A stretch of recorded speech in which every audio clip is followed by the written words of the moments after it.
Barbra Streisand. She cloned her dogs. And bragged about it. I've heard that she has like a little mall in the basement of her mansion because she likes malls. That's a star. Yeah. That's a star. Welcome to Pop Syllabus. I'm your host, Christiana in Backway Medina. Today we're going to try something a bit different. If you follow me on Substack, you know I have this overarching theory about stars versus celebrities versus famous people. And I think very few people are all three. Let me read you through my personal definition. Being a star is the raw material, it's the talent. Being famous is an outcome, and you actually don't need talent to become famous. Finally, there's being a celebrity. A celebrity is a choice. It's an ideological decision. It requires a famous person who is willing to lean into humanity's primal impulse for idolatry. You offer yourself up. Magazine exclusives, pap strolls, engineering stories with your publicist. You know what I mean. Okay, so there are stars, famous people, and celebrities. Very few people are all three. And today I have a friend called Sam Sanders, who I think is great. He's a journalist and a pop culture theorist as well. And I thought, let me bring him on so we can play the game together. Let me know what you think. Sam Sanders, welcome to Pop Syllabus. It's so good to be here. Oh my God. Happy to make the drive. You are one of my favorite thinkers, journalists, host, a brilliant mind. And a lot of people don't know this, a pop culture expert. I'm trying. I think in large part because, as you know, I've told you this, growing up very churchy, pop culture was forbidden, which meant I sought it out even more. I was the biggest student of it because I couldn't have it. What were you seeking out? Oh my God. I think I was really obsessed with the ways the divas of our early to mid 90s moment were so fully embodied. Yeah. You watch some of those old Janet videos, those old Madonna videos. They were fully sensual, realized human beings. Completely embodied. That felt great. Present. Who was your diva? Okay, top three. Okay, so I'm gonna do 3 gold medals. Okay. If I'm thinking just swag, persona, charisma, the full visual, it's always Janet. So, we're doing ranking. So Janet. She's just for that. And then I'm like, if I'm thinking for vocals, then I'm gonna have to say 90s Mariah Carey. Over Whitney? Yes. Why? Mariah maintained. I'm a lamb. Mariah maintained. Whitney had 4 or 5 good years before the drugs began to affect her voice. And if you listen closely to a lot of the stuff that she was doing by the late 90s, you can hear the erratic energy and frenetic energy of the cocaine. But I love the late 90s. You had like Shoop, Doo-Doop, Waiting to Exhale era. Yeah. And then in the 2000s, she had Heartbeat Hotel. And that, I'm not sure about her vocal range had greatly diminished by that point. Yeah. Her melisma had changed and become more erratic. And all of the behind the scenes stories that you hear about her, even on the set of The Preacher's Wife, which was like mid-90s post-Bodyguard. It was live. That was come on. But also she was battling cocaine the whole time. And sounded amazing. Joy, joy, joy. See, joy I think as great as she sounded, Whitney Houston's vocals from that first album, Shaved Head Whitney, doing Joy, Joy, Joy, would have been even 3 times as magical. This is the thing. We were getting Whitney, even in spite of the drugs, was still great. Okay. But that early stuff, you can hear a vocal purity. Yeah. That the drugs took away. The purity, I agree with you. Yes. But I think in terms of vocally telling a story. Oh, yeah. Because of the church in her. Yes. No one could tell a story like Whitney. Did you watch her South Africa concert? Which one is that one? After Mandela was free, becomes president, he has this big liberation concert that Whitney leads in front of like tens of thousands of South Africans. Yeah. She's wearing a turban for one of the things. Okay, and I think I've seen clips from the show. Yeah, and it's it's sweaty Whitney, it's erratic Whitney, but it's also just like Whitney who is so good at commanding a stage. It's like I'm seeing the drugs start to affect her. I was like, oh, I'm seeing it happen. Okay, but she's still such a master of a stage. Yeah, she works a stage. I felt like Whitney to me has always been like, in terms of telling the story, just flawless. I always felt that Mariah Carey was technically perhaps the better singer, like just in terms of just the octave range, how she could slide up and down. She was like incredible. Yeah. But I felt Whitney in a different way. I felt later Mariah era. Yeah. Because I feel like Fly Like a Bird is one of her like best vocal performances and like stuff she does in circles. Like she's had different eras, but I don't know. I think Whitney always had a bit of an inch ahead of Mariah for me. But I am a lamb. I love both of them. Yes. Okay, so for you, it's Janet. Visuals, Janet. Vocals, Mariah. What's the third category that we want to put up there? And we're just talking about women right now. Yeah, the divas, the 90s divas. You know what? I know. I bet I know who you say. Madonna? No. Oh, who? The thing about Madonna is she has 4 or 5 really great songs. The rest are trash. No You way. go back and hear some of those early... You're just like, what are you singing, girl? Okay, but go on. But my last top 3 for the 90s, it's probably a second vocal champion. Celine Dion did that thing. Okay, yeah. I can't. Honorary Celine Jamaican. Dion. So I ended up going to see Celine Dion when she was doing her Vegas residency. Okay. She's funny. She's always been funny. She does a lot of banter between the songs. It's like English as a second language. Yes. And her humor in English is so funny silly. to me. Yeah, she's very silly. I like how silly she is. And she, like, The Power of Love, which isn't even her song. It's a cover. You hear that. Yeah. Chills. So for me, the thing about Celine, and Celine has my heart because, like all divas, she has deep tragedy. Yeah. Like, it's such a sad story. She's literally becoming a statue right now. Yeah, she's becoming so sad. But she's still so joyful. Mm-hmm. And there is that thing of like, oh my God, you've always kind of been this caged bird, like in a big family. And then... And Renee, who discovered her at like 14, then married her. Then marries her. And then you get the children, and then Renee dies, and your brother dies, and then you get ill. And so she has like all the pathos that you expect of a diva. The tragedy without it being like Whitney level tragedy where you're like, oh my God. Like you can't even look at what happened to Whitney in the end. Yeah. Where Celine is just like, she's like a myth. She's like a mythological diva in that sense. Yeah. So I do have love for Celine, but Who did we forget? Who else should be up in there? I mean, I have a whole ranking of divas who I think should have been divas. And so the Canadian girls, like Deborah Cox. Oh, yeah. And Tamia. See, like, I think on a good day, Deborah Cox could probably outbelt Mariah and Whitney. Shantae Moore, too. Oh, Shantae's got a man. There were a lot. She's got her register, her whistle register insane, right? Yes. So there's a whole crop of divas who should have, if maybe they existed in the streaming era because, music became a bit more democratized. But I think you've said the main ones. Like, I don't think I'm missing. Of course, you got the old school, like your Arethas, your Patties. Yes, they're already there. Yeah, they're already there. And then subsequently, we haven't really got any divas, which is what I don't like about pop culture right now. Well, because I think now we have, and we can get into this, I think there was a certain level of requirement to like be on that level. Yeah. You had to do something really good. Yeah. You had to either sing or dance or write good stuff. Or play an instrument. Exactly. Yeah. And now we have Addison Rae. Yeah. What is her excellence? Or Sabrina Carpenter. Sabrina's funny.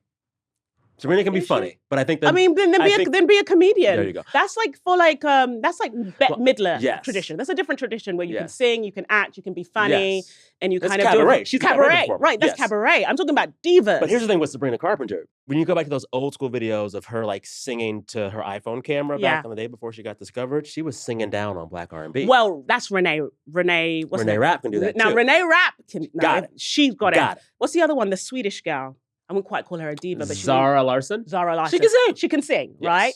But to me, to be a diva, the voice has to be there, right? Yes. So you have to have the craft. Yes. And it's either you learn it in the church or you learn it at stage school. Those are two like kind of grooming grounds. If you can't do that level of singing, then you're not a diva. You can go the Janet route and still be a diva. No one's giving Janet Jackson medals for her vocals, but she hit those steps. Also, great songs.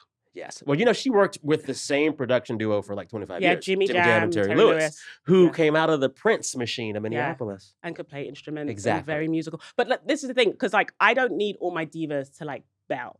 Right? Yeah, no, for sure. Because I have a thing for Norah Jones, even though I know she's not a diva in the traditional sense, but there's something about her voice. Yes. Liz Wright, there's a certain type of jazz singer that I'm really into, right? So like a Kareem Bailey Rae. Yes, yes. You don't have to scream. You can do like have a very soft timbre about you. But I need you to have, it needs to be together. Like so succinct. Yes. It needs to be cohesive and brilliant. And I find Janet very cohesive. And Janet was doing visual art in those videos that truly stands the test of time. One of my favorite pieces of visuals ever is her video for Got Till It's Gone. Oh yeah, beautiful. It's set beautiful. in a South colours, African yes. speakeasy juke joint pre the end of apartheid. Jennifer Lopez is in that video. No, she's in That's the Way Love Goes. Oh, That's the Way Love Goes. Yes. Okay, yeah. Also a classic, Yeah, right? another classic. Yeah. And like that is what that's kind of what I miss the most in this moment. I feel like music videos as a language of their own and as an art form that stands on their own. When have we felt that since like Lady Gaga doing her thing? I think Beyonce is still trying to keep that. Where are the videos? Well, she said, "You are the visuals, baby." No, but pre-Act 1, Act 2, she was someone that I felt was trying to keep the music video alive. But Janet is someone I reference all the time because her Busta Rhymes, her video with Busta Rhymes, her video with Michael Jackson. Like Scream is such a good video. Technology. Yeah. They were really thinking about infusing art in the art of the music video with a lot of technology. And a plot line. Like I remember the video for Go Deep. It's like a house party gone wild. And you're like, oh, there's plot here. I used to watch music videos and they were forbidden in my house for hours. Sam, you tell them because the people at home may not know that. Yeah, so I was raised Pentecostal, very churchy, like black church, speaking in tongues, full band, loud, dancing, falling out. And the biggest rule for the way to be as a Pentecostal was that you had to be separate from the world. Yeah. In the world is but not anything in the world, but not of the world. So anything not Christian, we didn't do. So we weren't supposed to listen to secular music. We weren't supposed to go to the movies. We weren't supposed to go to school dances. And so my mother, though, so that was forbidden, but she would also always make exceptions for us to watch stuff that she just considered Black excellence. Mm-hmm. So we couldn't watch The Simpsons, but we could watch In Living Color. Yeah. Look at those Black folks. Yeah. They're looking good. Mm-hmm. How churchy was your churchy? Oh, super churchy. You were a pastor's kid, right? I'm a PK. I'm a PK. I think, so yeah, pop culture completely prohibited. And I think that's probably the connection here. Like, you're kind of seduced by the forbidden. Yes. Right? And you become a scholar of it. I had to study it because like every people, they were consuming it by osmosis. Exactly. It was in their house. Yes. But like my parents were playing like Bible tapes and watching like Maurice Cerullo videos. Yes. And, you know, they were just like in a completely, it was a very bizarre childhood. Like I was a subculture because I was like Black British, within a subculture because I was like Nigerian, Igbo, within a subculture because we were also churchy. Yeah. So there was like, I was like rungs, I wouldn't say below, but deep into a world that was very different from mainstream England. And so for me, because it was so forbidden and not allowed, I was drawn to it. But the other thing was that also my parents are very intellectually curious. So they let me read. So I was allowed to read a lot. And I play the keys. So were you playing in church? Yeah, I played in church. Girl, let's start a band. I was playing saxophone. Give me any flat. Hey, okay. Yeah. I was very Come on now. I played in church. And so if you want to be a good musician and a good church musician, you actually have to listen to everything. Yes. You know, like so like it got to a point we used to sneak in D'Angelo riffs into the church music. Of course, always. We'd always do that stuff. Yeah. And so it was like then because I had to be a student of it, and then you know, I ended up working in television, so you're actually creating it. And so I was like, I'm kind of like, it turned me into like, not just a scholar and commentator, but someone that actually wanted to like make it too. Yes. You know what I mean? Because I was just like, and this is what the church gets right about so-called devil's music or like devil's television. It's very powerful. Sure is. The church actually do recognize that like, this stuff seductive. Changed people's lives. It's a form of doctrine. Like it's a stone of some sort of, not theology, because it's not the study of God, but it's like, it creates idols, like people, well, Swifties, and these are churches, like Swifties and the Beehive and the Monsters. In the 90s, these pastors had a point. Those lyrics were bad. They were bad. They were raunchy, they were bad and mean to women. Bad. And I look at the images of Britney Spears, 17 years old, from that Rolling Stone cover, and I'm like, the right-wing people were right. This was pornography. This is child pornography. And you know what's crazy? Have you read? So we are talking the day before the new Robin album comes out. Yeah. There's a great profile of Robin in The New Yorker this week, written by Gia Tolentino. Genius, another genius. Another great genius. She talks all about how before Jive Records settled on Britney Spears being Britney Spears, they wanted to make Robin that first. And Robin said, I ain't doing that. Are you serious? Yes. Is Robin older than Britney? Yeah. Okay. So that's probably why she could say, you know what? No. Yeah. But you look at those images and you're like, oh, you know, I thought they were just being super churchy when they said this is demonic and actually, crazy. You're like, this is not good for anybody. With her teddy bears and she was in a 15 bra. or 16 in the first video. Yes, she was I think she was 16 in the first video when she's dressed as a school. Like, it's like a pornographic trope. For sure. That video, right? And so you then, they get a bit extreme with it because then it got very. I grew up in the church when it was a real conspiracy about the Illuminati and just like, everyone sold their soul to the devil. You know what it is. So they went off into the deep end, but the core point about pop culture consumption, shaping your reality, shaping how you feel about yourself, how you engage with the world, they were completely accurate. Yeah, and we can look now and say, in hindsight, that wasn't good for Britney Spears. It wasn't good for. And Sophie Gilbert gets to this really well in her book Girl on Girl, because you look at the start of the 90s, you have Janet and Madonna as paragons of feminine sexuality. Alanis Morissette. And they're fully embodied adults. Yeah. And by the end of that decade, you end up with Britney Spears, not her own fault. Yeah. They're supposed to be sexy baby. Yeah. It's very grim. And then you think about the girls growing up looking at Britney Spears, how we treated Britney Spears. And it wasn't just Britney Spears, kind of the Lindsay Lohans and then the Amanda Bynes and like all of these kind of pop culture girlies who were abused and followed by the paparazzi. For sure. Hypersexualized. Yeah. Even without their consent, the upskirting, the photographs, it's like insane land. And so now I'm like, you say the older you get, the more you kind of see your parents' perspective. Now I completely get why there were parents who saw Britney Spears' video and was like, you can't watch that. I get it. It also makes me respect, and I always think that like history doesn't look back enough on Janet. Yeah. We do with Madonna, and we respect her for what she did. And she was out there doing the work. Really great AIDS activist. Yeah. Great on that. But like Janet and Madonna always maintained their personhood, their womanhood, and they were in charge of them. Yeah. I love that. Yeah. They had agency. Yes. They were really, do you know what it is? There was none of that self-abandonment that you see with other the younger pop stars. And I think it's because they just didn't know themselves. Yeah. They were children. Yeah. Well, and also we forget, Janet was doing a Vegas residency when she was 7 years old. Because when she was a kid, the Jackson 5 was already doing their thing. And the Jackson 5 had a Vegas show when Michael was still a kid. Yeah. And for 1 or 2 songs, they would bring out Janet to vamp it up for a little bit. She was rocking a Vegas stage at 7. Yeah. And she that could have really screwed her up. Yeah. But she kept it together, and she managed to enter adulthood seeming like she was fully in charge of her.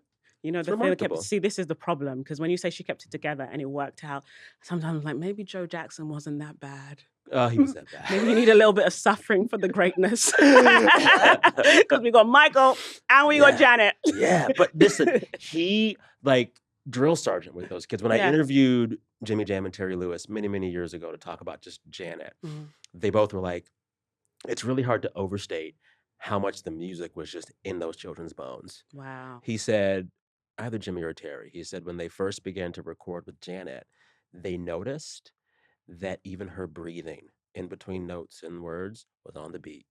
She even breathes on the beat. Joe did something. I need to be a little bit like Joe. Are you trying to have performing children? Not performing children. I'm not, because it's something I've been wrestling with, is like these very brilliant children, and oftentimes as a parent, one parent must be crazy. Who at least spots one. And is like, you're the Neo. You're the one. They can look at the lineup of kids and they're like, that's a Neo. The Williams sisters had it with their dad. Beyonce had it with her dad. Exactly. There has to be one crazy stage parent. And he's like, you know what? We're gonna make it happen. Yes. And they believe. And there's always a point of departure, right? Where the parent, the child turns to the parent and says, I have to do this on my own, right? I have to fire my parent, right? Yeah. But you always get that kind of crazy parent, like the stage mom or the stage dad who says, you're the Neo, you're the one, and I am going to make you great. Yes. Because I see it in you. And without that, do you get Michael Jackson? Probably not. No. So I was good Isn't enough. That messed up? I was good enough. I was good enough at music as a kid. Yeah. Came to me naturally. I began playing the saxophone really, really young. And my parents' whole approach to everything my brother and I did was like, whatever you're good at that you want to do, we'll get you there and pay for it. But it's not our job, it's your job. You have to push yourself. So they never even helped us with homework. Wow. My aunt would help us until like middle school. Then my mother said, enough. They're on their own. So you were self-directed. Mm-hmm. And I think that meant that I was not going to be a star because there was no crazy stage parent. But I entered the adult world and was just incredibly self-sufficient. That's interesting. But you mentioned the word star, which is like a great segue okay. for the game I brought you on really to play. I know, we've been going all over the place. Sorry about that. So for those of you who read the Pop Syllabus Substack, Sam is very familiar with this. Yes, This yes. overarching theory I have about the pop culture arena, that we have stars, we have celebrities, we have famous people. I And love this. very few people are all three. Yes. You know, like a star is the je ne sais quoi, what you just have naturally. It's just in you, it's in your bones. Yes. A celebrity is leaning into perceived stardom, whether it's there or not. They know how to work the system. It's getting a publicist. It's calling the Yes. paps. It's leaking your stories. Yes. It's just like, or sometimes it's cultivating an old Hollywood mystique. Yes. Celebrity is a different thing. Now, a famous person, you can be famous and not a star or a celebrity, You right? just do something big. You just do something. You can invent something. Every Olympian. Yeah. For a little bit. Elon during Musk the is a cycle. famous person. You can be famous because you know, Dr. Fauci was momentarily famous, right? Yeah. We Miss liked him. him. Not everyone liked him. No. I know. And so they are very distinct categories. And in my theory, and which has become hugely contested, you can see the comments, people argue with me all the time. The magic happens when you have all three For sure. at the same time. And coming from South London, I grew up in Brixton, I saw stars all the time. Yeah. There was this woman in my neighborhood, we call her Pinky, and she always wore pink. Always pink hair, pink eyebrows, Yeah. pink outfit, pink shoes. She was a star. You couldn't Mhm. help but look at her. There was another man who had like these long dreadlocks, and he would sell tapes, and he had a stick, and he'd cuss white people and He sing. had a stick. He was a star. Okay, so I grew up seeing stars all the time, but they weren't necessarily celebrities and they weren't necessarily famous. And to me, the magic happens when you get the trifecta, Yeah. which is very rare. It's very rare. In the same way, I used to think about this a lot with like pop stars. Mhm. What you want in a perfect pop star is for them to be able to sing really well, Mhm. dance really well, and write great songs for themselves. Okay. No pop star can do all three. Name one. Beyonce. I would question the songwriting. Ooh, you said it, not I me. did. I did. Sing really well, dance really well. And make songs that just like stand the test of friggin' time. Prince was close, but the dancing that Prince did was never too choreographed. Yeah, He was just moving. And the songs were always, I think, because Prince was not as concerned with commercial appeal in the way MJ was. He didn't care about the typical structure, and he wasn't there to write pop songs. Like he wanted albums. You know what I mean? Even though the songs were brilliant, but they weren't like radio friendly. And for me, with the dancing of Prince, it was never choreographed and repeated. It was a different dance move every time he was on the stage, which I like. Very loose.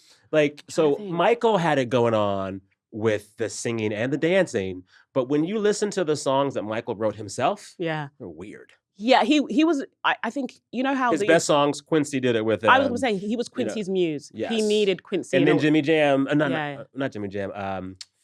Teddy Riley's muse. Yeah, he needs a muse. But you know, all of these. I mean, it's the same way that like I think Brandy needs Rodney Jerkins, and like you always get these partnerships that, like Ryan Coogler and MBJ. You know, there's these creative partnerships that are really important for certain artists. Yeah. And Michael needed Quincy. Yeah. But I'm trying to think about a pop star that has all three. I think the last time we had it was in this just like I think the era of like celebrities who were good enough to like do variety shows. Like you watch those old Cher videos. She's doing everything. Like a Gregory Hines. You remember the tap Yes. dance? Yeah. Yes. But he was act, sing, dance. Yeah. Normally, was he writing? I don't know. Was he writing? I don't know. I'm trying to think. Right? Who can sing, dance, and write?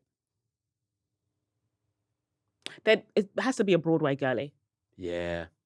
Yeah. We'll keep thinking on this. Okay, we'll keep thinking on this. Yes. Anyway, we're going to play this game. Okay.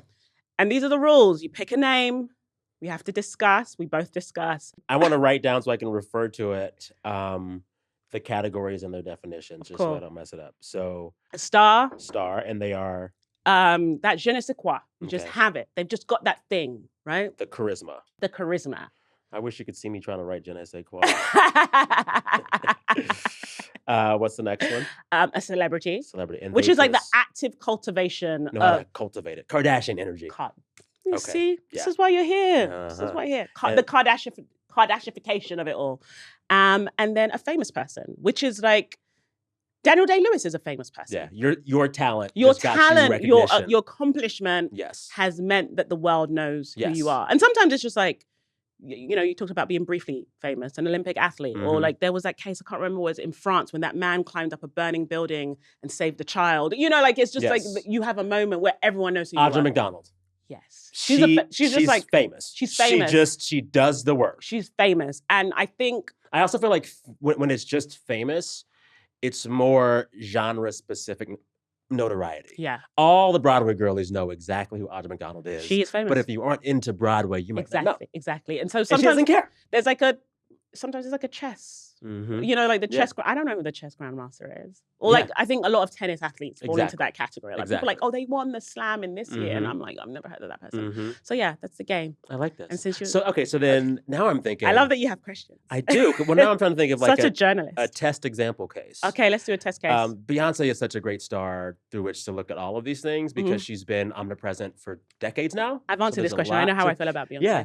I am not. She has the talent enough to be famous.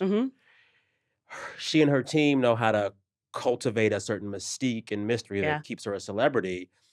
I don't think she's actually really introverted, so I'm not sure I see star in her. She can do it when she needs to, she can switch but I think Beyonce at her most comfortable is not talking to us. Okay, so this is why I do think she's a star. Okay. And I don't know if this is like an urban legend, but there's that story about Marilyn Monroe with a journalist walking somewhere. She's like in New York. She's talking. She's just like, I know how to be Norma Jean. And she was like, do you want to watch me become Marilyn Monroe? And the journalist like, okay. And she changes her posture. Did it. And then and people go, Marilyn. I don't know if this story is true or not, but the story is that like, she switches it on. Yes. And the way Sasha Fierce did. And they were like, Marilyn. That to me is a star. Okay. Because I think a star is somebody that knows how to switch it on and off, knows how to command a stage. Because I have a friend who's an actor, a very, very good actor, and his definition of a great actor is somebody that knows how to hold the camera and do it on cue. And he's like, very few people can actually. He's like, that's incredibly hard to hold the camera and do it on cue. Yeah. Like that. Those are the best actors, right? And I think there's something to do the stardom of being able to do it on cue because that's when you've really harnessed your stardom. And that's why I say Beyonce is a star. I think Beyonce can walk into this room and disguise herself and then she can become Beyonce in a way that most people aren't in touch with themselves enough to do that. And I think that's just like an innate gift. It's God-given. It's just you have it. Either you have it or you don't. Yes. And that's why I do believe she's a star. And I believe that's why Matthew was like, you got it. You go ahead. Go ahead. Okay.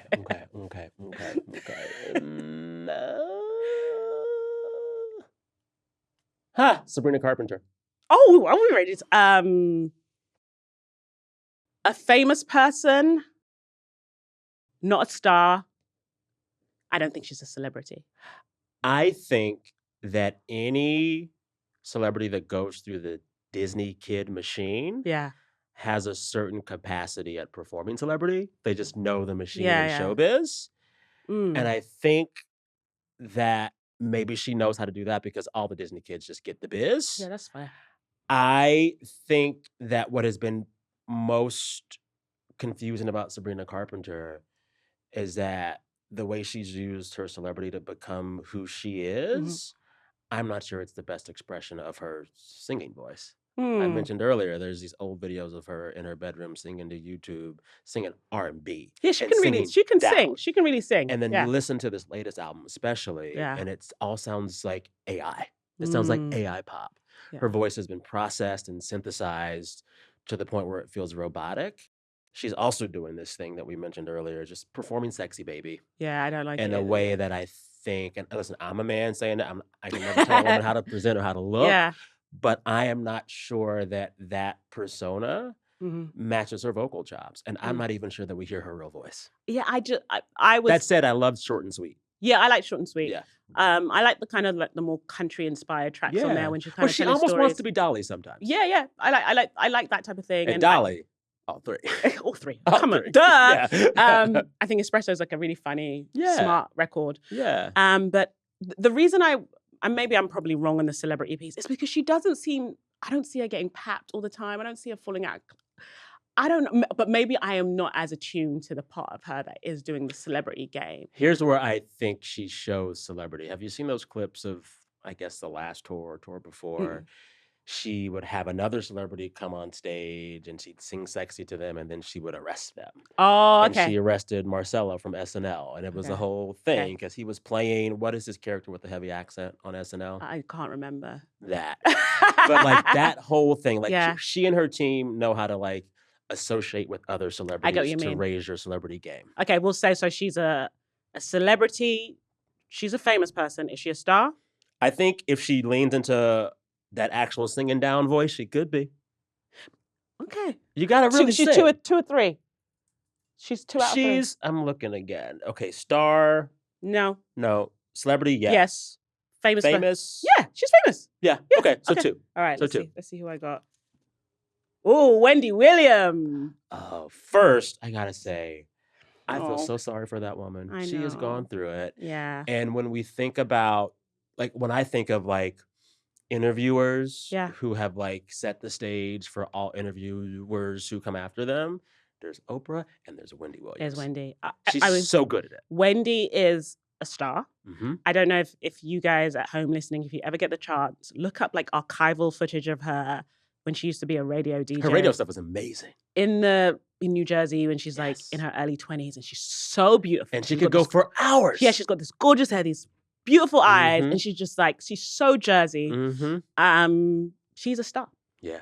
Wendy's a star. She was a celebrity in the real tabloid sense. Yes. Because of like the drug addiction, the crazy marriages, like and how the show ended.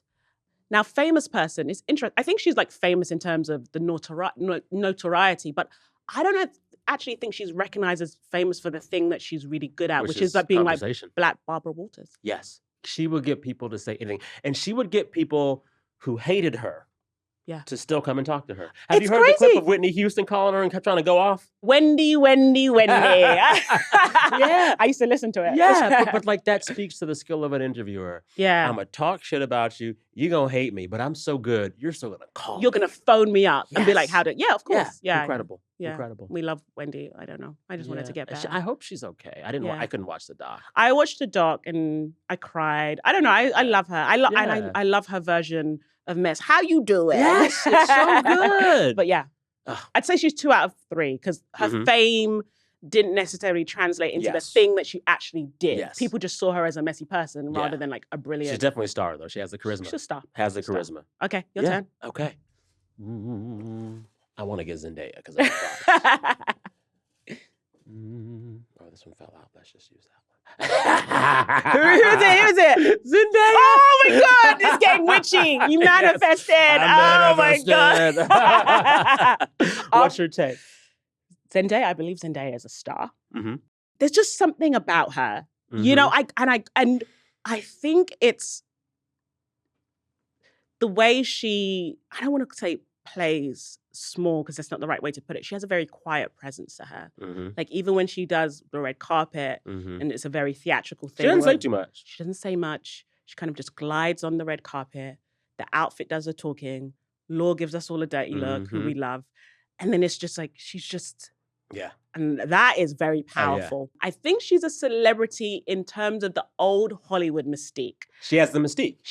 Yes. And the way she kind of breadcrumbs. So... Like she apparently got married and La Roche told us? Her stylist told us. And then she shows up on the red carpet and she's wearing something old. So now we're waiting for something new and something borrowed and something blue. And so like, but she's not like craven to the point that like she's calling the paparazzi to, you know, when she's getting rid of her rubbish and getting like, you know, doing the pap stroll. But I think she understands celebrity in the old Hollywood sense, which is like you say very little and you kind of telegraph this message. And I think she's a famous person. She's like one of the most famous actresses in the world. And she has a certain level of professional restraint that is refreshing. Yeah. She doesn't do too many projects. And most of the ones that she chooses to take on, she's just going to be pretty good in them. Yeah. There was that one movie that she did with John David Washington that was just that trash. black and white one. Yeah. Yeah. I think everyone just pretends that didn't happen. Exactly. Yeah. But the rest of the stuff, I'm just like, all hits. She also has that thing that child stars that survive have, which is they learn to be very careful. Oh, yeah. She doesn't slip. She's very, very careful. Like even how she like physically comports herself.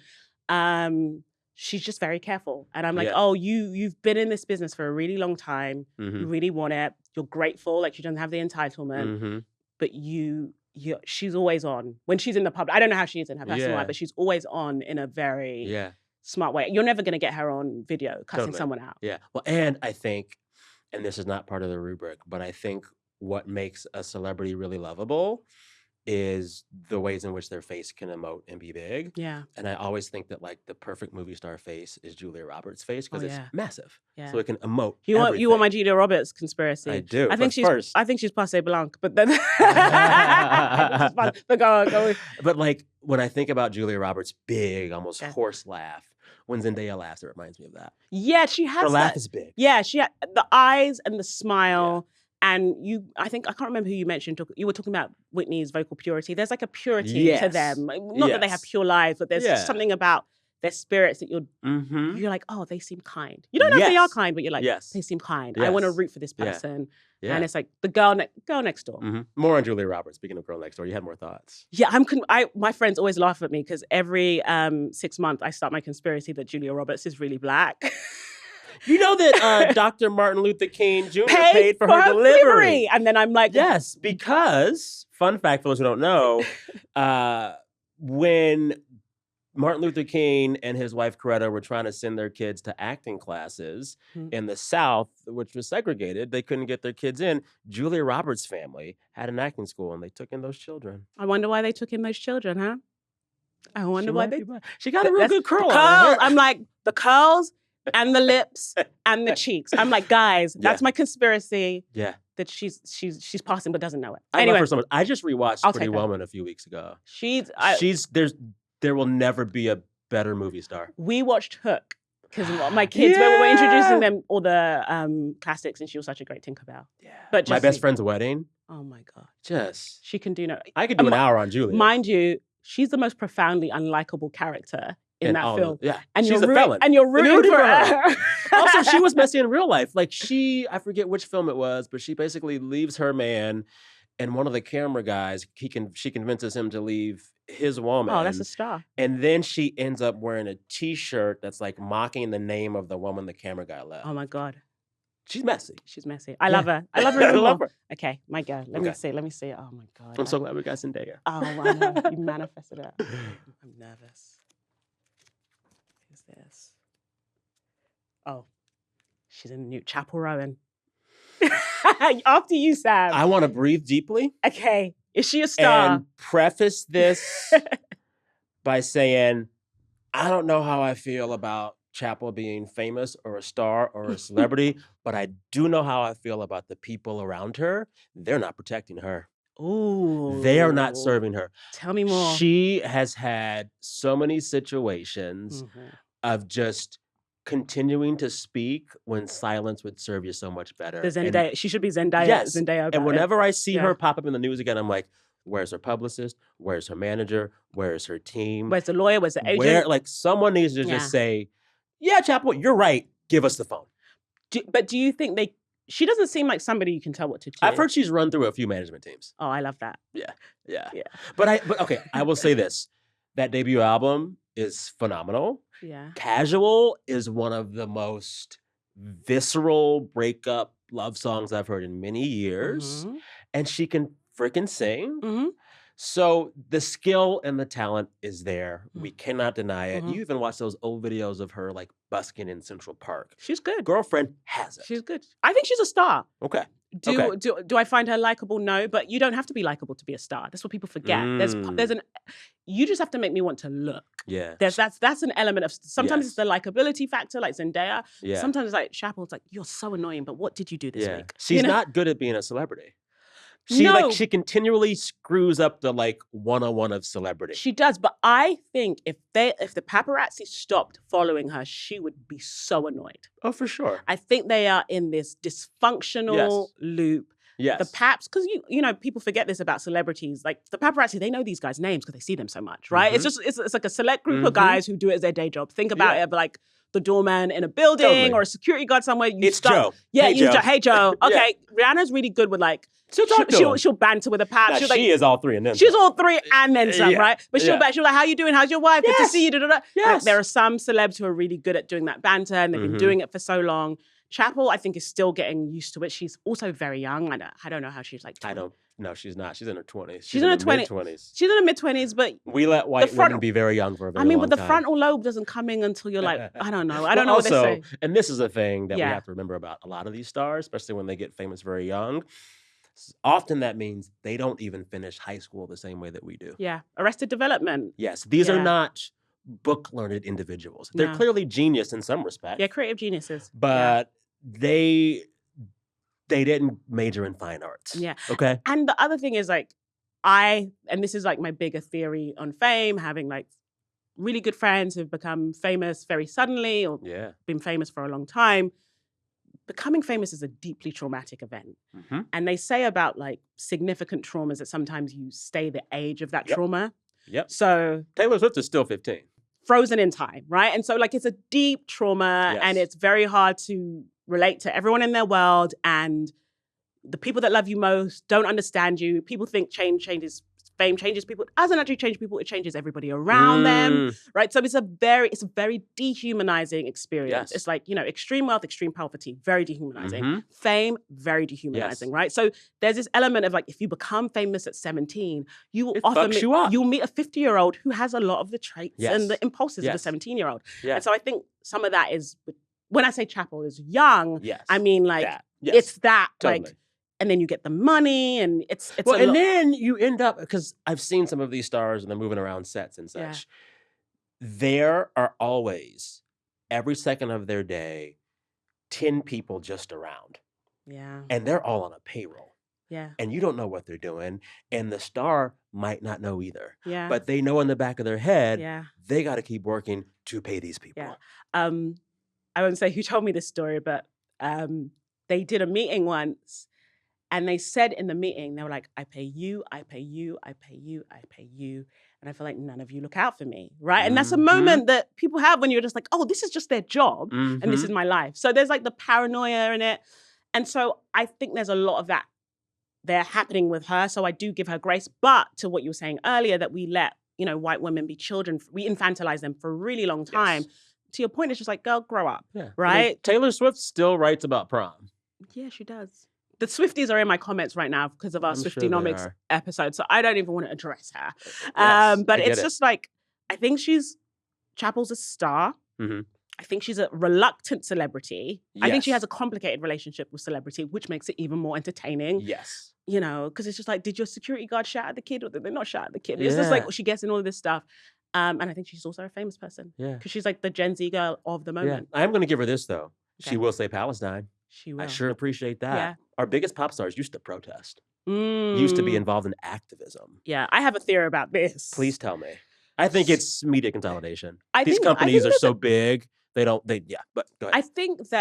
I do think it's media consolidation. I think in terms of weighing into electoral politics, like being partisan, they realize there's no benefit. See, but this is the thing. Because I think back to stars like Madonna and Stevie Wonder. Yeah. Madonna, at the height of the AIDS crisis, talked about it on stage and gave out condoms. Yeah. And was there with queer men going through this and would say its name. Yeah. Right?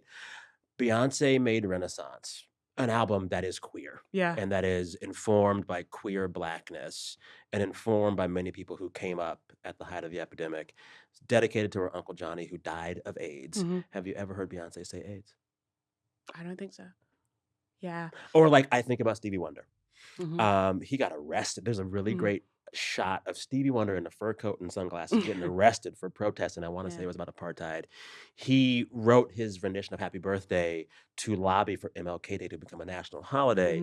This man put his neck out on the line and did it his entire career.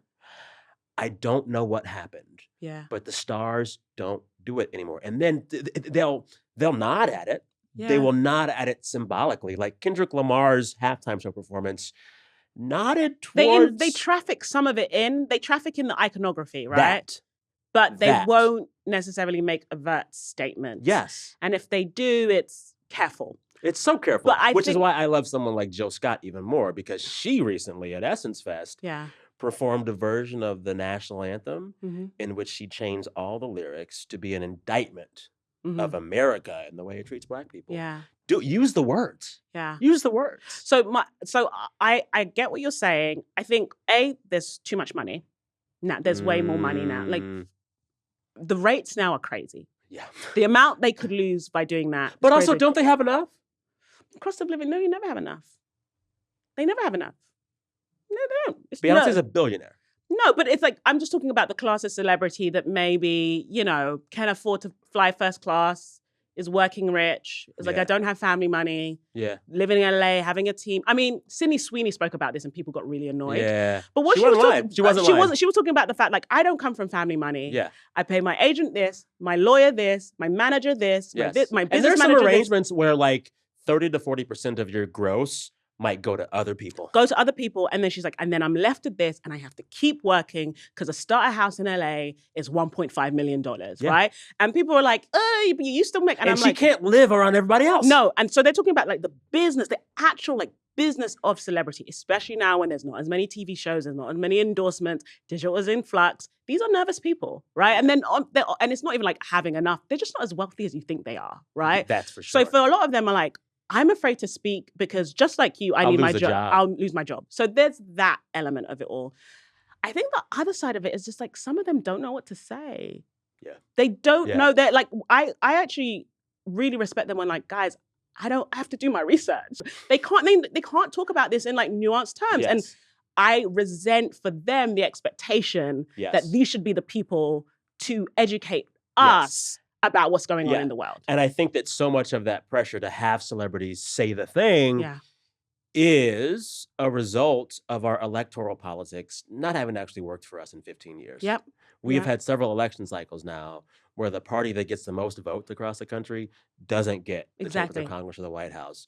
We are watching a war play out that not even Republicans want. Yeah. And so when you feel like you have no political agency with actual politicians, I suppose it makes what Timothée Chalamet says about opera even more important. And I'm personally, I don't want Timothée Chalamet weighing in about Israel-Palestine.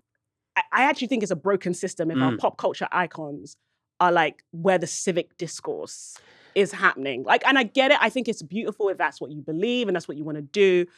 But I don't want to be sharp and dribble because that's what they said. For sure. I'm not of that. But then sometimes I'm like, when you're around these people, you're like, they don't know what. They don't. But then I look at other stars like Bruce Springsteen is still showing up. But some of those guys are that's who they are. That's who they are. And I'm like, even Prince, people forget he was mutual aid, all of that stuff. Mutual aid. But some of these people, that's who they are. So even if they weren't performing, they would be like on the street protesting. They would be, you know, canvassing in the way they are. They're like, how can I make my part of the world better? I just think some of these people, and some of them are actually really informed and very nuanced and have a point of view, but what if they reach a conclusion that you don't like? Like, because there's people that have come up, celebrities that have come out and they said, I'm pro-Israel. And because that's what they feel. And it hasn't gone well for them. Do you know what I mean? And so it's just like, then you tell those people to shut up. Yeah. And so then I'm like, you actually don't want celebrities to speak out unless it's what you believe. Hear. And that's why I'm like, don't let them speak at all. Because it's only if it aligns with your point of view. Because then you go on Gal Gadot's comments. Girl. You see her comment section, right? Yes. And so it's just like it's hard. But here's the thing. They don't want to get into that because they're like, there's no winning either way. Here's why I fixate so much on Kendrick and Beyonce. Okay. Because I think both of them wrap themselves in the imagery of Black activism, and that is what confuses me. Yeah, it's all iconography. It's trafficking. I mean, Beyonce's Super Bowl performance, still one of my favorites. So good. So Top good. 7. That's like the Black Panther. Yeah, exactly. What do the Black Panthers do? Right. Exactly. And so it's just like you pull it in. And she's done that with like, you know, Yoruba cosmology and like, you know, like the Orisha. Like, you see it in her work. She traffics in a lot of things. Are these things she practices? Are these things she believes? Well, and like that is also the mark of a great diva. Yeah. Madonna was the same way in this like reverse white world. Yeah.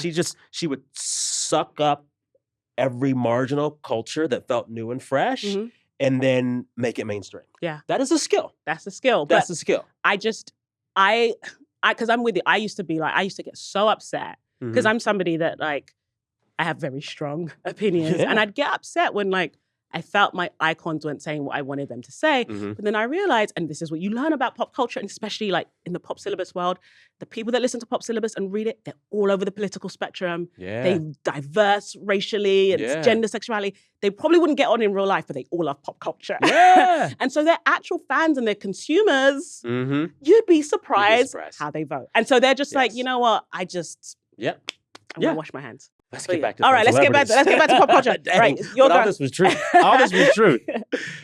All right. Who do I want? Don't manifest. I'm manifesting. Just let it flow.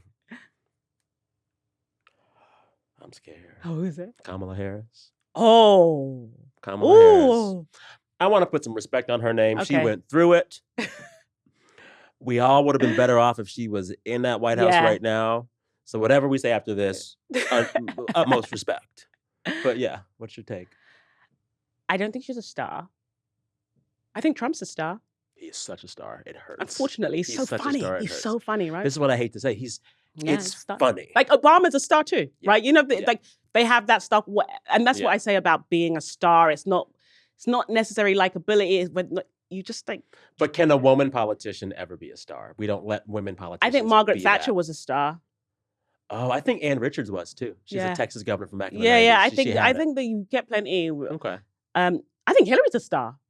Yeah. She was just a star, unfortunately, that had a husband who was a bigger star. Do you get what I'm talking about? So, like Hillary's, that's why I think people were like, what you're responding to is like her stardom rubs you the wrong way. And that's why that was the sexism of it all. It was just like, how dare you? Because she owns her stardom, you know, like in the suits and she knows who she is.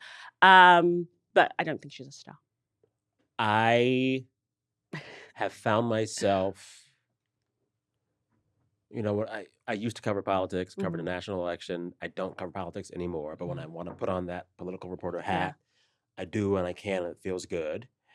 And one thing I always noticed with Kamala Harris was that, and this was even things that people who worked with her and for her would say, it's really hard to get her nailed down on what she really fundamentally believes. I've heard that, yeah.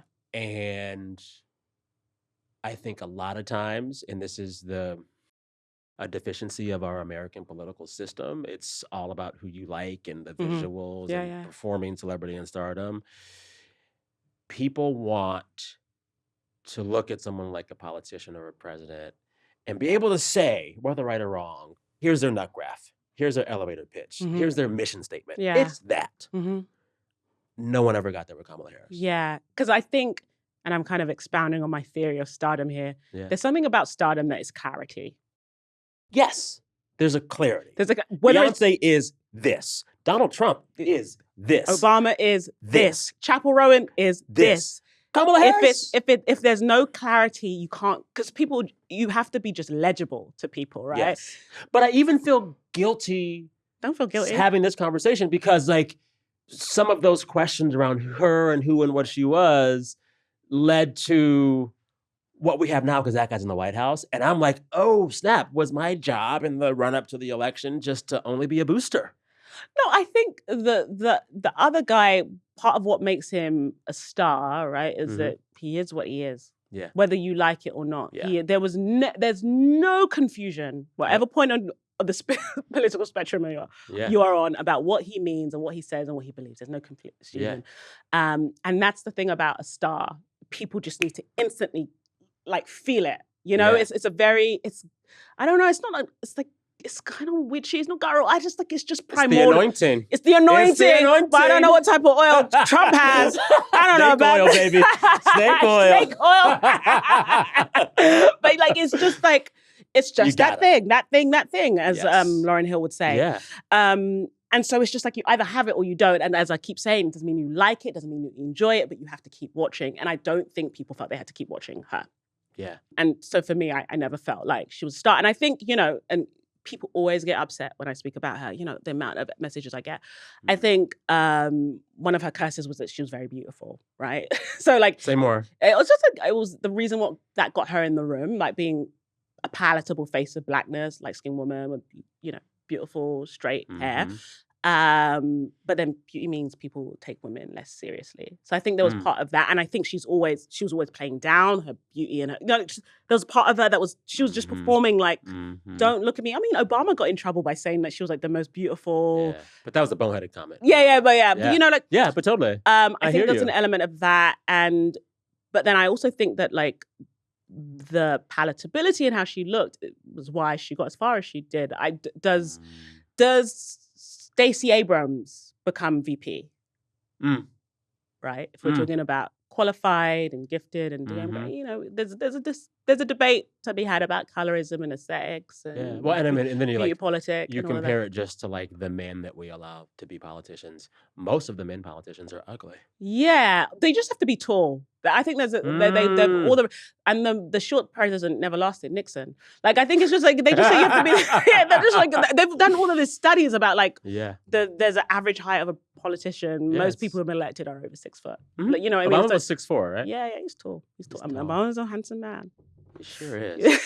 He's aging well. He's aging well, but yeah, I think she's a very complicated one, and this is what I tell people about, and I think this is where pop culture relates to politics. That like stardom is not about qualifications.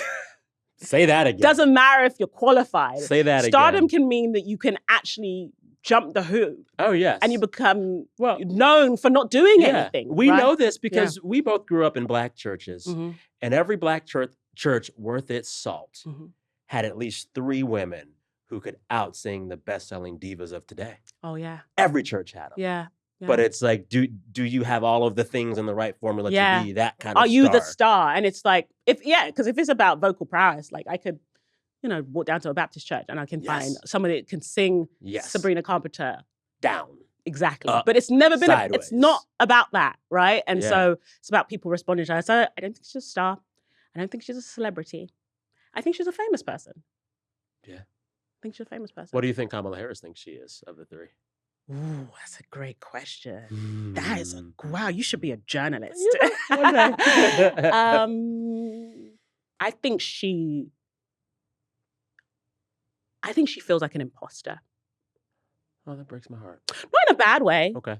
I think people give her less credit for like her, like she's a hustler. Like she's like she was trying to ting like but I think that lack of clarity was she never wanted to show us what she really believed, what she really thought, she was always playing to, like, no one really knows what she believed. And I think she was always playing to the crowd in a way. So I think she knows she's not clear with the world. So I think there's a Kamala that people know in their private life and know what her politics really are and how she would have behaved if she had become president. But I don't think we'll ever know, you know?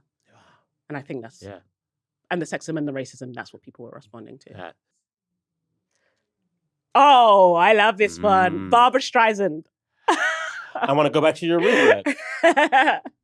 She's all 3. Yes, she's all 3. She's all fucking 3. She's all 3. She cloned her dogs. And bragged about it.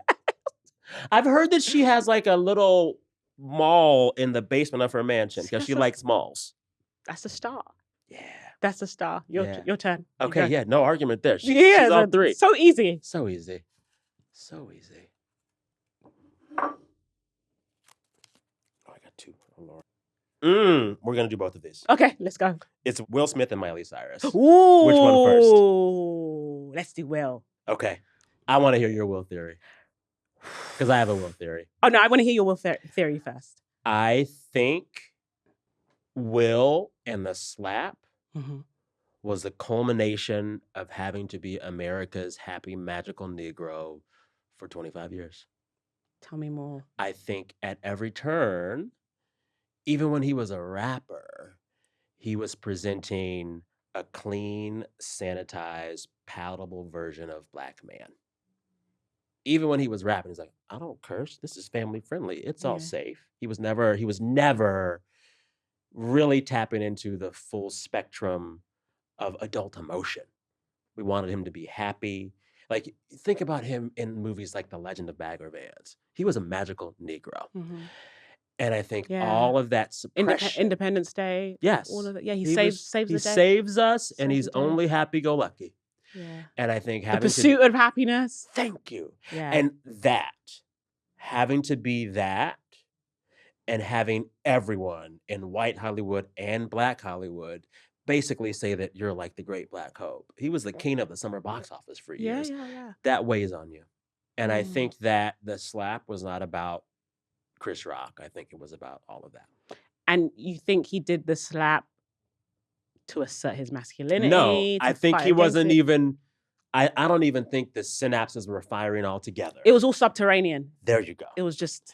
Because I know, and I've had moments in my career where I've had to say, if I stay in this role, I'll just be performing what you think I need to be as a queer person, as a Black person, as a Texan, as a Christian. Yeah. Black creatives always have this struggle because the thing that gets you notoriety might be very different from the thing that is really you. And I think more than a lot of other stars in the last several decades, that struggle was really real for Will Smith. And this is not even a pushback, because part of me feels like Will always cultivated that image. Like, I don't think that burden was like thrust upon Will.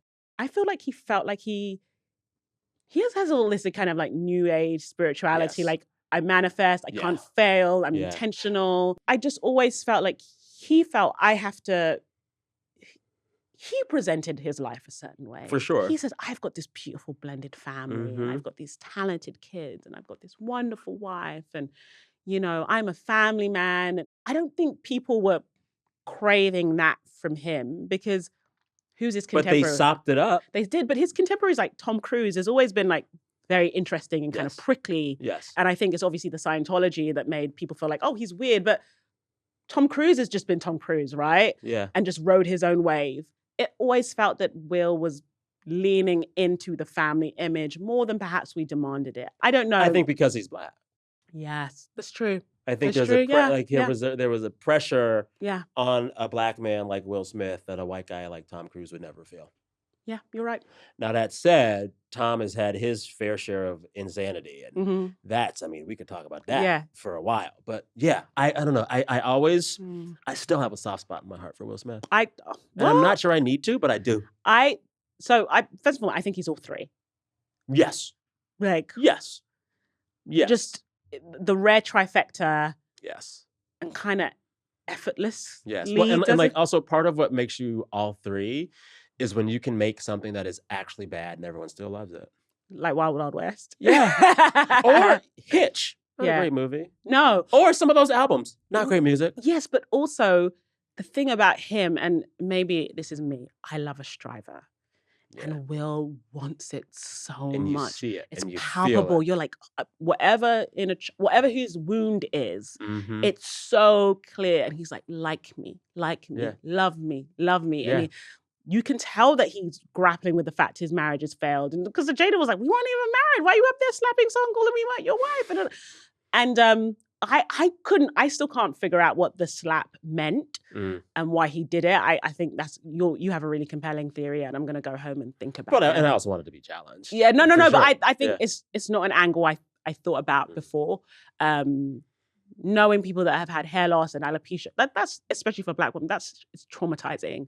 So I do, as much as it may have been an ego-driven act, he's seen Jada behind the scenes grapple with losing her hair in a way. Yeah. I think he must have. What made me sad is that he always wanted the Oscar. Yeah. And it was like the culmination of his career. Right? Yeah. It was like, finally, good job, Will. And it's forever tainted. He's going to be... He can't even go back. They banned him, which is ridiculous. Insane. Come on. They banned him for 10 years. And when I look at it and I look back at how our community has responded, interesting. I talk to my friends all the time. You would think that Chris slapped Will. Oh, yeah. Well, because what the slap revealed... I shouldn't laugh, but what the slap revealed is that, like, most of us don't actually like Chris Rock that much. No. And we're like, yeah, but who hasn't slapped someone? That's like one of my friends was like, we're Africans. Sometimes you give someone a dirty slap. And I'm like, hi, guys. Literally. My friends were like, that happens. We slap sometimes. When it first happened, when I saw it happen, the first words out of my mouth were, couldn't have happened to a nicer guy. I know, and then, but I felt really sorry for Chris in that moment, like the humiliation. Like, it made me sad. The whole thing made me sad. But I think the way he still gets mobbed in the street, go into Instagram comments, like, crazy engagement, we love you, Yeah. And it just showed me that he is one of the few people that's a trifecta that is still beloved. Like, there's very few people that we've mentioned today that can have this level of affection. Yes. And it's actually impacted how people have, like, fallen on this, like, Jada versus Will thing that has emerged. And everyone is Team Will. Yeah. But, he's just such a star. He's such a star and so many of your best memories. And so he's one of the very few that's all three. Miley Cyrus. Miley, this is an interesting thing. If you told me, like, Hannah Montana, the Climb era. She never gave Nepo Baby because the kid has talent. She right? works. She works. So it never gave Nepo Baby. Yeah. But she's somebody that has grown into a star. Mm-hmm. And there's very few people that do that. And I'm like, has she grown into a star? Because she saw her father. And she's like, it's just, there's something to like the kitchen table talk of just like being around the business and you learn things. And she's just somebody that it's been the last 5 years I've been like, yo, she's good. I like her. She's funny. She's self-aware. She's centered. But here's my biggest note on everything Miley Cyrus has done since becoming an adult star. I think for years, and let me get a little churchy here. Yeah. She has been running from her calling. And what's that? A fucking country album. Make a country album. You're right. She's done everything except make a country album. The song she did with Beyonce. We all loved it. The vocal, the rasp. Come on. Yeah. Imagine the power that a country album from Miley Cyrus would have. She doesn't want to do it. She's running from home. She's running from home. And let me tell you something. Come on home, Miley. Come on home. Come on, Miley. Prodigal daughter. But doesn't that speak to her stardom that she's not even doing the genre her voice and sensibilities are actually built to do? And she's still crushing it. That said, I tried with the last album because I always try with her albums because I believe in her voice. She's running from the songs that she needs to actually be singing. But, I've always preferred, like, Demi Lovato's voice on the records Demi does. Like, of that generation of, like, kind of child star. Miley's never been an album girl for me. But I watched the live show. She's kind of like Pink. Because, Pink is in the air doing all of the acrobats. Also, Pink has been writing the same song now for 15 years. Yeah, I mean, she's just making so much money, But it's just like, it's like, I watch the show. Totally. I enjoy them as a performer. They're belting, they're running about. The voice is great. But I don't necessarily, like, need to listen to the whole record. That's how I feel about Miley, Imagine a Miley country record. Immediately, she's able to bring all of the best in country to her studio. Yeah, she's gonna get. She knows. She's probably like her godfather. She knows them. She knows the engineers. Yeah, she knows all of that. She knows it all. And like, imagine Miley Cyrus saying, "I'm gonna take over the Grand Ole Opry for a few months, and my show will be queer friendly and POC friendly, and we'll do it. And you can't kick me out because I'm so country." Imagine what she could do. I just think that. And this is the thing, and this is why I love country. I listen to a lot of country music because it's one of the few genres where they're still doing storytelling. Right? And like they take lyrics seriously. They take lyrics. They really do. It's like actually it was the Dixie Chicks that got me into country music. My podcast friend, I interview her as much as I can.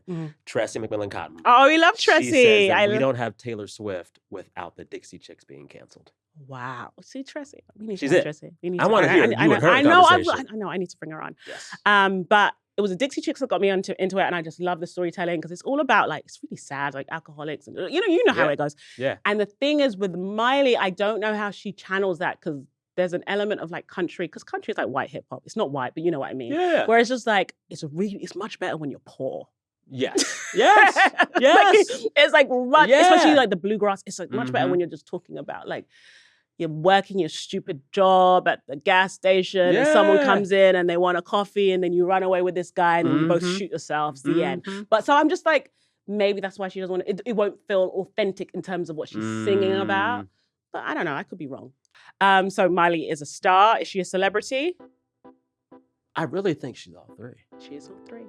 Because we really still care about her.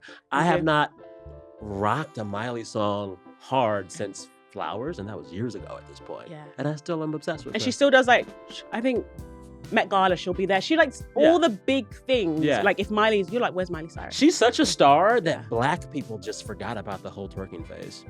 What twerking phase? Exactly. Exactly. Exactly. Sam, thank you so much.